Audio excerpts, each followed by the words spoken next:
آئیے بڑھتے ہیں دوسری حدیث کی طرف۔ رسول اللہ صلی اللہ علیہ وسلم نے فرمایا انما بعثت لاتمم حسن الاخلاق، ترجمہ بے شک مجھے اس خاطر رسول بنا کر بھیجا گیا ہے تاکہ میں اعلیٰ اخلاق کی تکمیل کروں۔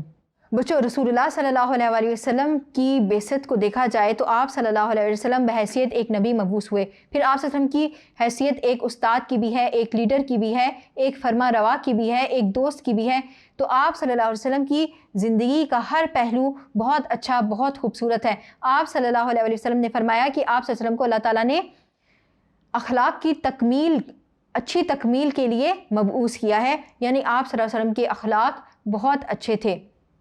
ایک مرتبہ حضرت عائشہ رضی اللہ تعالیٰ عنہ سے کسی نے رسول اللہ صلی اللہ علیہ وسلم کے اخلاق کے متعلق سوال پوچھا تو آپ رضی اللہ تعالیٰ عنہ نے فرمایا کہ کانا خلقہ القرآن، کہ آپ صلی اللہ علیہ وسلم کے اخلاق قرآن تھے، یعنی اگر کوئی آپ صلی اللہ علیہ وسلم کے اخلاق کا مطالعہ کرنا چاہتا ہے تو وہ قرآن پڑھ کے دیکھ لے۔ اللہ تعالیٰ نے رسول اللہ صلی اللہ علیہ وسلم کو بہترین اور صاف سے نوازا تھا۔ اللہ تعالیٰ نے فرمایا وما ارسلناک الا رحمۃ للعالمین، کہ اللہ تعالیٰ نے آپ صلی اللہ علیہ وسلم کو دونوں جہانوں کے لیے رحمت بنا کر بھیجا۔ پھر ایک اور مقام پر اللہ تعالیٰ نے ارشاد فرمایا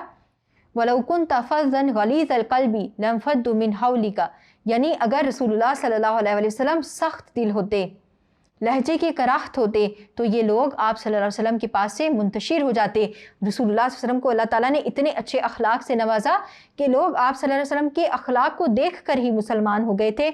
تو دین جو پھیلا وہ آپ صلی اللہ علیہ وسلم کے حسن اخلاق سے پھیلا، اور رسول اللہ صلی اللہ علیہ وسلم نے اپنی امت کو بھی حسن اخلاق کا درس دیا ہے۔ آپ صلی اللہ علیہ وسلم کی حدیث مبارکہ ہے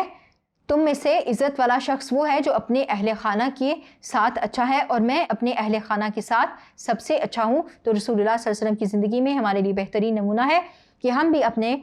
اندر اچھے اخلاق پیدا کرنے کی کوشش کریں اور ہم رسول اللہ صلی اللہ علیہ وسلم کی پیروی کریں۔